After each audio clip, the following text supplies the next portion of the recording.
get started drawing our playful piggy in the mud. So this was my little example picture I made. We're gonna make it bigger and even more beautiful. We're gonna start by drawing his head. It's a circle or an oval. It doesn't have to be perfect. I'm gonna put my fist in the middle of my paper and I'm gonna eyeball about the size of my fist. Your hands are smaller than mine, so I want you to make it just a little bit bigger than your fist. So I'm gonna make my head a circle, and I am using Sharpie because I want you to be able to see it on the video, but you are gonna use pencil and then trace with Sharpie. All right, so I have my little head and he's laying on his side, so his snout might not be straight across. So I'm gonna make it diagonal. So I'm gonna draw an oval or a circle shape for his nose. And then I'm gonna do the nostrils, so 2 more ovals. Lots of circles and ovals on this project, right? And then I'm going to add his ears or her ears.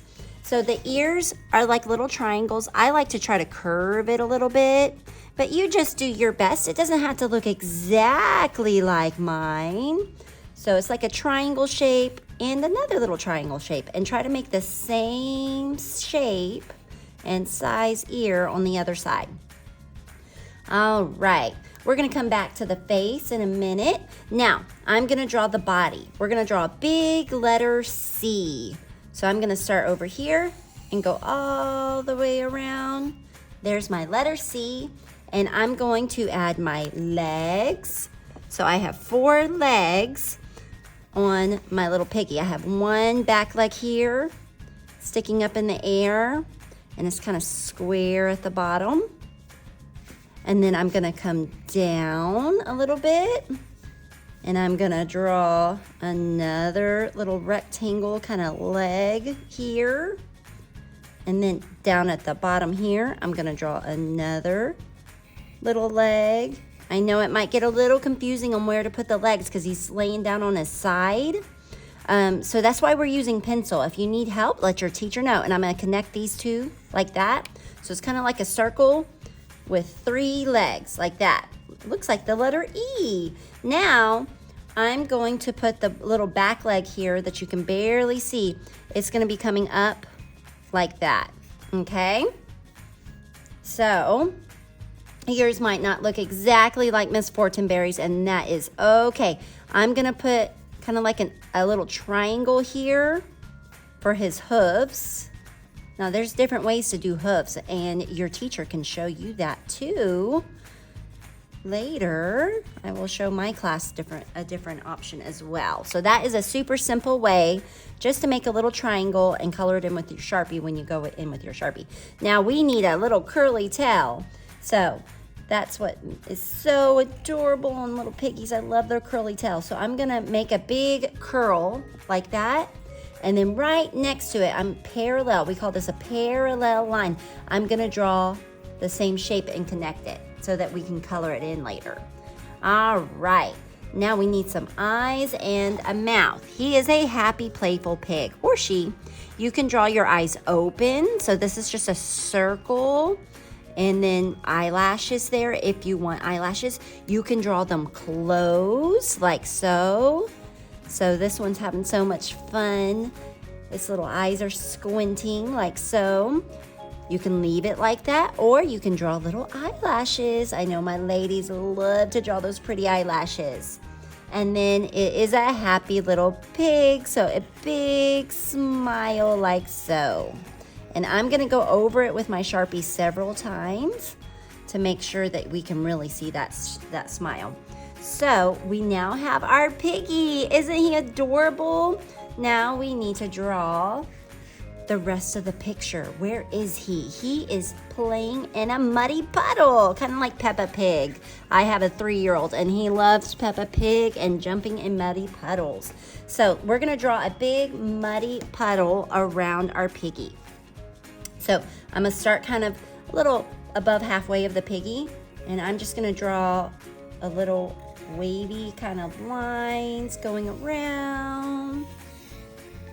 Here we go. It's just a big, fun, muddy puddle going around the piggy. And then we might have some mud on our little piggy, so maybe draw some spots on our Piggie where the mud is stuck to him or her. There we go, so cute. And then I'm gonna draw a few little splatters because it's making a big mess. So these are like little raindrop shapes, little splatters. I'm gonna draw them big enough so that I can paint in them. Look how big they are. They're not teeny tiny, because if they were teeny tiny, it would be really hard for us to paint inside of them, okay? So we're gonna draw a few little splatters.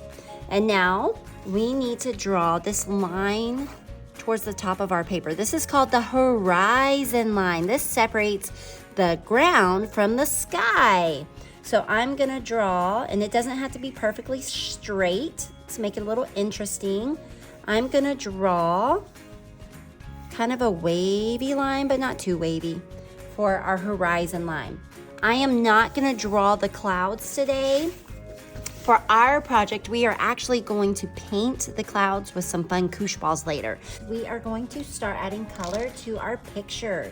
So we're gonna start with the crayons. I am going to take a small green crayon without any paper on it, and I'm gonna take a texture plate. So this is just a piece of plastic with some cool designs and textures on it, and we are going to rub it onto our picture. This is what we call frottage. So that's our fancy word of the day, our fancy art word.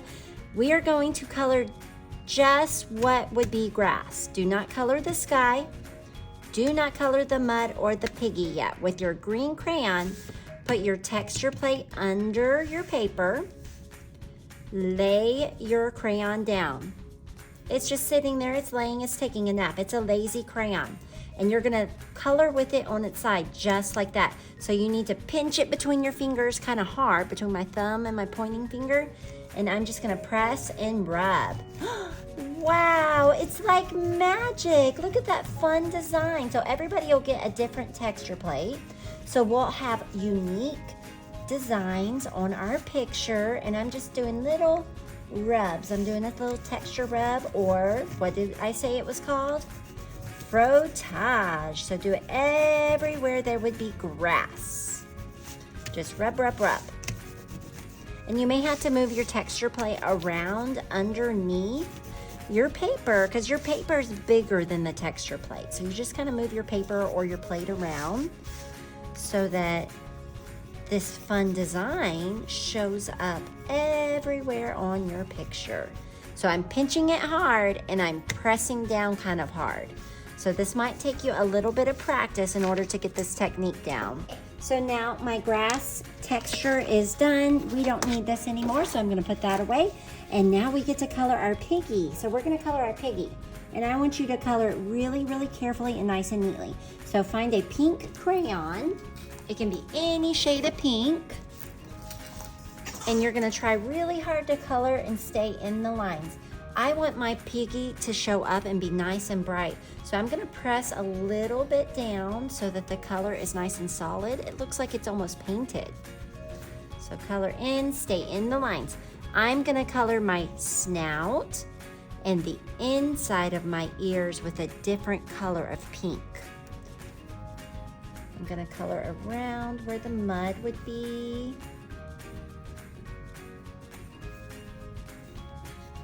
Try your best to color in the lines and try to color all of the white parts. So if I was coloring like this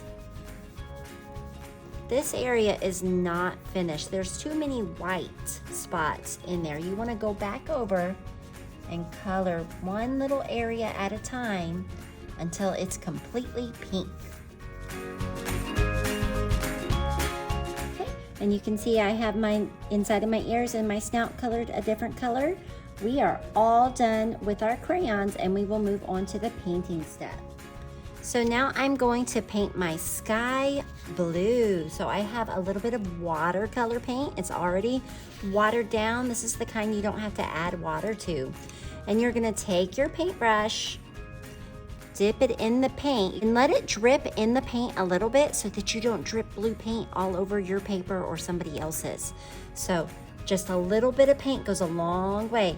And then you're gonna paint your sky blue and see how it's puddling up? Spread that out. If you have a little puddle, keep painting with it until it's all spread out. And I'm not pressing down hard. I'm just very softly brushing my brush over the top of my paper. And look how I'm holding my paintbrush, like a pencil. So I ran out of paint, it's getting dry, so I'm gonna dip it in again, and I'm going to gently paint my paper. So think of your paintbrush like a little ballerina. So ballerinas dance on their tippy toes. So your paintbrush should paint on its tip of its brush, right? On the tip of the hairs of the brush. We call that the bristles.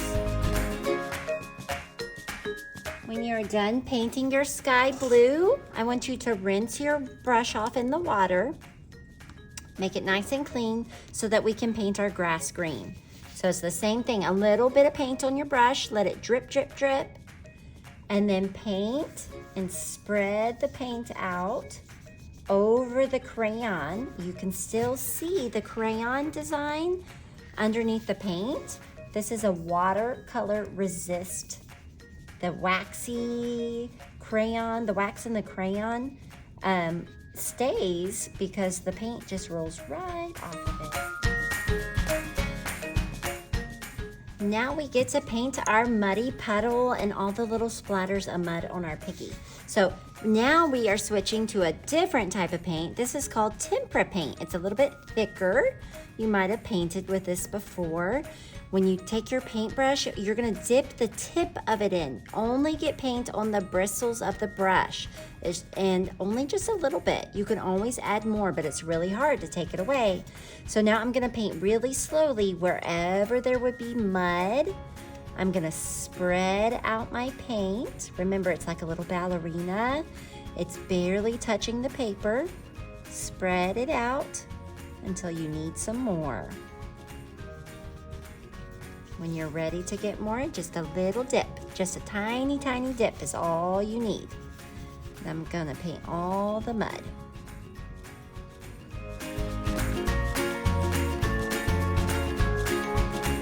Now we are going to paint the clouds with what I call a koosh ball. So it's like a little toy that we get to paint with. So how cool is that? So I'm gonna pinch it between my fingers so I don't drop it. And I'm going to dip it in the white paint so that there's just a little bit of paint on my koosh ball, and then I'm going to paint a few little clouds in my sky. So I'm gonna stamp it and go up and down. Stamp, stamp, stamp, hold my paper still. And I'm just painting a few little fluffy little clouds, and I'm going tap, tap, tap. Do not swirl it in circles, do not drag it. You want that fluffy texture, so tap, tap, tap. Dip it back in the paint, and paint some more fluffy little clouds. You might have several little clouds, you might have a big cloud, only in the sky where you think the clouds should be. I'm gonna make this one a little bit bigger so they're not all the same size.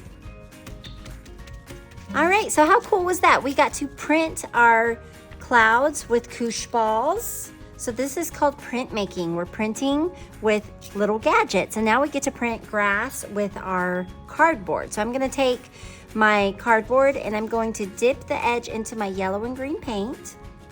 Just like that, I'm not stirring the paint. And then I'm going to stamp at the very bottom of my paper. I want the grass to go all the way to the edge of my paper.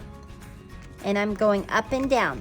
Your grass grows up, and sometimes it can be leaning to the side, but it does not grow horizontal, right?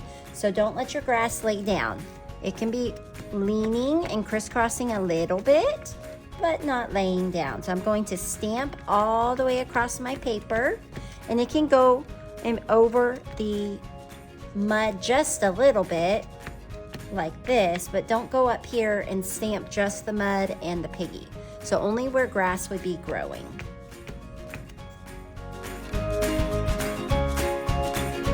And the very last step is we are going to paint little dots for flowers inside our grass, like it's in a flower field. So I have two colors here. I might give you different colors. We might change it up. You're gonna get one finger. You're gonna find your painting finger.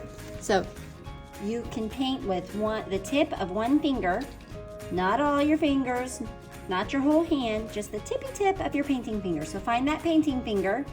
Here's mine. Painting finger, where are you? Here I am, how do you do?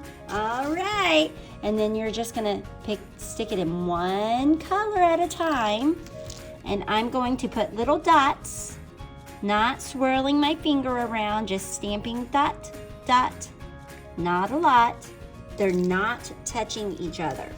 So I'm gonna spread out one color at a time. I started with my pink. You can start with whatever color you have. Just like so. That looks great. It's spread out all over the paper, not just in one corner. I want to switch colors, so I'm going to clean my finger off a little bit. And then choose your second color and add some more little dots all over your paper.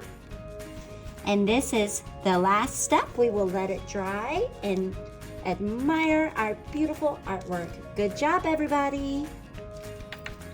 If you like this video, like and subscribe.